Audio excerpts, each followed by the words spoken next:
और आज की पहली कहानी मथुरा की है। ये बात 2020 की है। मथुरा में एक गांव है मिट्ठौली।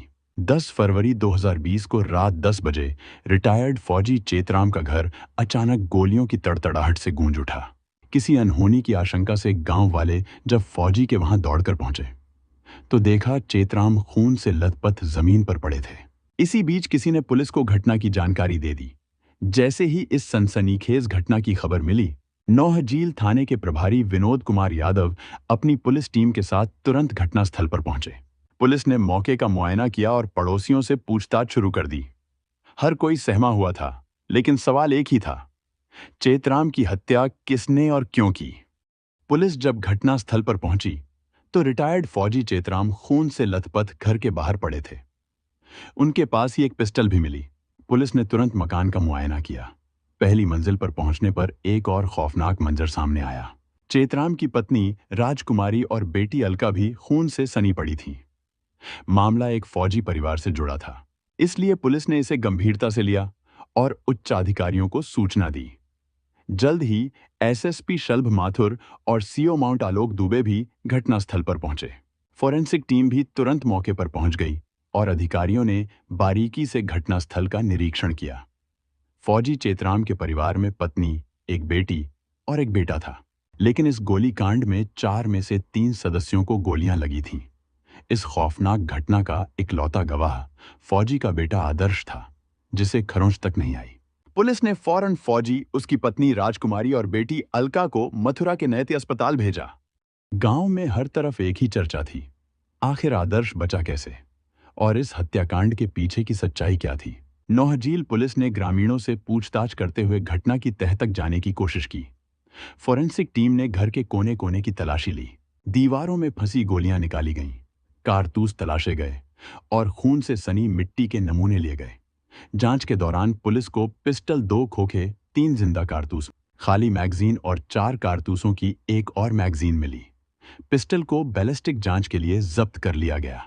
गांव में सनसनीखेज चर्चा शुरू हो गई कि अलका ने अपने माता पिता को गोली मारने के बाद खुद को भी गोली मारी। हालांकि यह केवल अफवाह थी।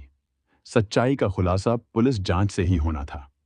अस्पताल पहुंचने पर डॉक्टरों ने बताया कि चेतराम की मौत मौके पर ही हो चुकी थी। राजकुमारी और अलका की हालत गंभीर थी। चेतराम के सीने में गोली लगी थी, जबकि राजकुमारी के सिर और अलका के पेट में गोली लगी थी। पुलिस ने चेतराम की लाश पोस्टमार्टम के लिए जिला चिकित्सालय भेज दी। चेतराम 45 वर्षीय रिटायर्ड फौजी जाट रेजिमेंट में नायक के पद पर थे। 2014 में सेवानिवृत्ति के बाद उन्होंने अपने परिवार के साथ एक सामान्य जीवन जीना शुरू किया। उनके परिवार में उनकी 40 वर्षीय पत्नी राजकुमारी उर्फ नेहा, 19 वर्षीय बेटी अलका और 17 वर्षीय बेटा आदर्श थे। फौज में रहते हुए चेतराम ने राइफल और पिस्टल का लाइसेंस लिया था। चेतराम अपनी बेटी अलका को ऊंचा मुकाम दिलाने का सपना देखते थे। इसके लिए उन्होंने अपनी ओला कैब दिल्ली में चलने के लिए लगा रखी थी, ताकि घर की आर्थिक स्थिति मजबूत रहे। अलका ने इंटर तक की पढ़ाई नौहजील के स्कूल से की थी और मथुरा के बीएसआई कॉलेज में पढ़ाई कर रही थी। साथ ही वह प्रयागराज में कोचिंग कर रही थी। घटना से कुछ दिन पहले ही अलका कोचिंग से छुट्टी लेकर गांव लौटी थी। उसका घर आना पूरे परिवार के लिए खुशी का मौका था, लेकिन किसी को नहीं पता था कि यह मुलाकात इतनी खौफनाक मोड़ ले लेगी। चेतराम का 17 वर्षीय बेटा आदर्श मथुरा में पढ़ाई कर रहा था और घटना के समय घर पर ही मौजूद था। इस दर्दनाक वारदात में राजकुमारी को गंभीर चोटें आई थीं।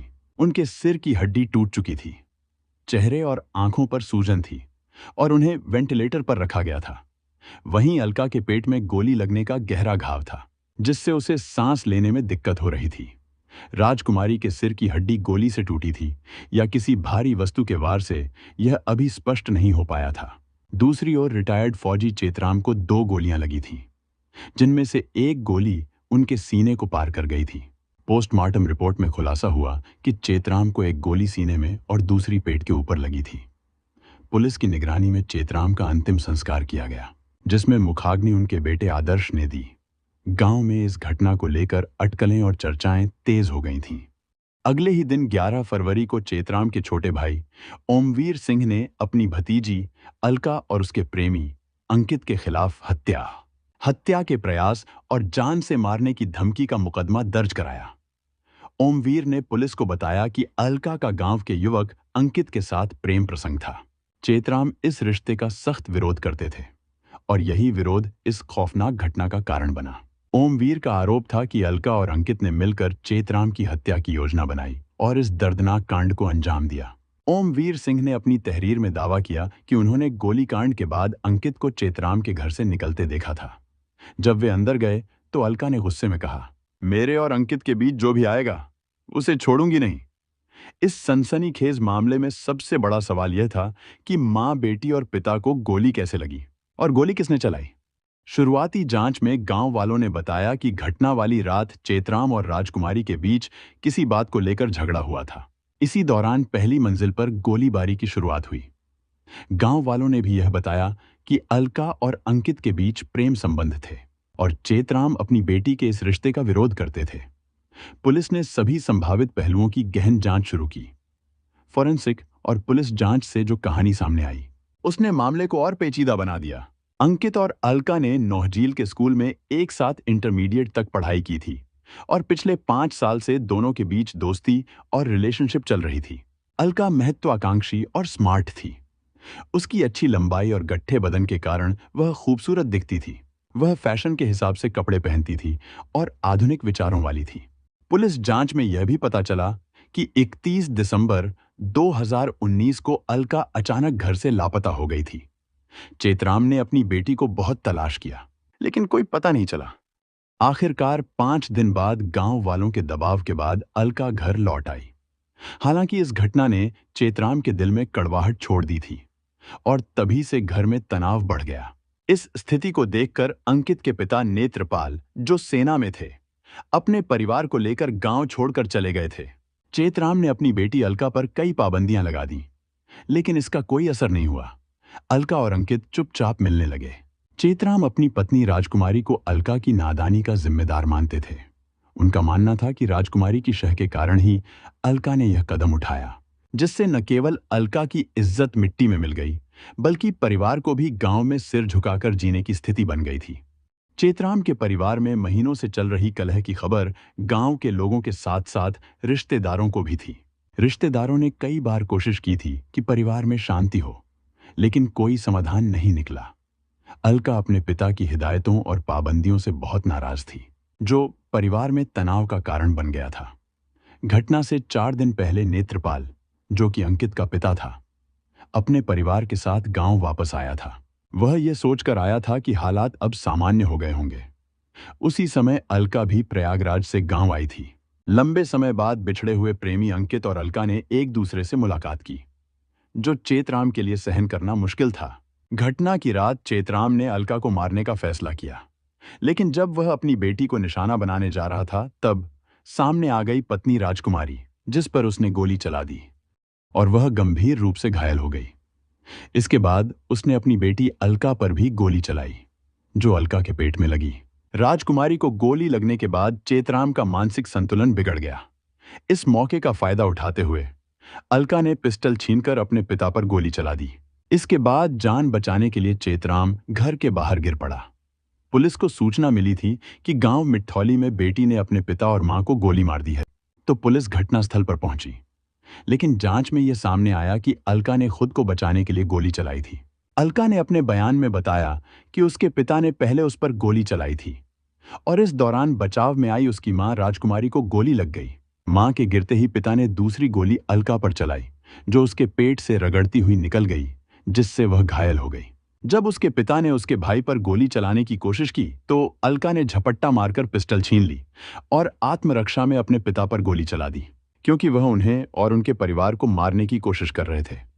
इस गोलीकांड में घायल राजकुमारी, जो वेंटिलेटर पर थी, उसने 29वें दिन 11 मार्च को नयति अस्पताल मथुरा में दम तोड़ दिया।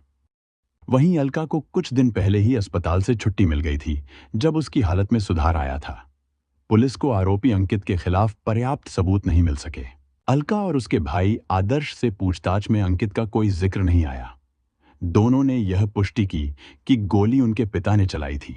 जब पुलिस ने अलका के परिवार से कहा कि वे उसे अपने साथ ले जाएं, लेकिन अलका के परिवार में से किसी ने भी उसे अपने साथ ले जाने की सहमति नहीं दी। इसके बाद सिटी मजिस्ट्रेट ने फैसला किया कि अगले आदेश तक अलका को नारी निकेतन भेज दिया जाए। इस कहानी का उद्देश्य यह है कि पारिवारिक विवादों और आपसी संवाद की कमी कैसे एक खतरनाक मोड़ ले सकती है। इसमें यह संदेश निहित है कि परिवार के सदस्यों को एक दूसरे की भावनाओं को समझने, सही मार्गदर्शन देने और खुले संवाद को अपनाने की जरूरत है। चेतराम की बेटी अलका का अपने प्रेमी अंकित के साथ रिश्ता और पिता की सख्त आपत्ति इस कहानी के केंद्र में है। यहाँ अलका की गलती यह थी कि उसने अपने परिवार की भावनाओं और समाज की मर्यादाओं को नजरअंदाज किया। उसे अपने पिता से खुलकर बात करनी चाहिए थी और अपने फैसलों के पीछे के कारणों को समझाने की कोशिश करनी चाहिए थी। रिश्तों में छुपाव और जिद से समस्याएं बढ़ती हैं। दूसरी ओर चेतराम ने अपनी बेटी की गलतियों को सख्ती और गुस्से से सुधारने की कोशिश की, जो सही तरीका नहीं था। उन्हें अलका की भावनाओं को समझने की कोशिश करनी चाहिए थी। बच्चों के साथ सख्त व्यवहार अक्सर उन्हें गलत कदम उठाने के लिए मजबूर करता है। चेतराम को एक पिता के रूप में अपने परिवार में विश्वास और संवाद का माहौल बनाना चाहिए था। इस घटना से हमें यह सीख मिलती है कि समस्याओं का समाधान हिंसा या गुस्से से नहीं, बल्कि धैर्य और समझदारी से होता है।